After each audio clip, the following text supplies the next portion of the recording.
ravno s tem vetrom, ko tudi mi dve zdaj težave, recimo so imele tudi dekleta, mi smo imeli malo spolo na začetku tekme, da nismo dobili žreba, da nismo igrali z vetrom, igrali smo proti vetru in to pač je nasprotnicam omogočalo, da so prihajale do neke priložnosti in tako in so si jih lahko ustvarile. Potem drugi polčas pa nekako mogoče se je malenkost veter umiril,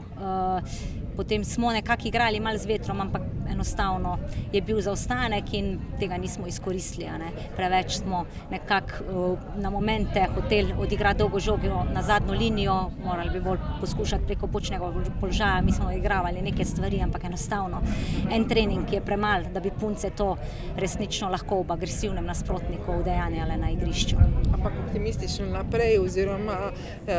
en poraz ne bo zaključil sezone, verjetno tudi ne bo pristrigal kril, da ne bi potem v naslednji sezoni bile še več daleč.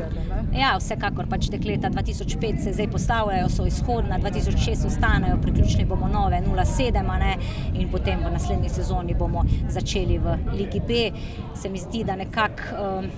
mogoče manjka tukaj v tej kategoriji Liga C, nekako mogoče za Ligo A smo malo prešibki, nam še nekaj manjka, to je pač le elita ženskega nogometa, za Ligo B pa smo dovolj kvalitetni, tako da mogoče, če bi bila še Liga C, pa da bi bili v Ligi B, bi lažje potem nekako napadali to Ligo A, tako da mogoče bojo tudi na UEFA čez čas naredili tukaj nekako 3 lige, tudi za to kategorijo, bomo videli, tako kot je recimo pri članicah.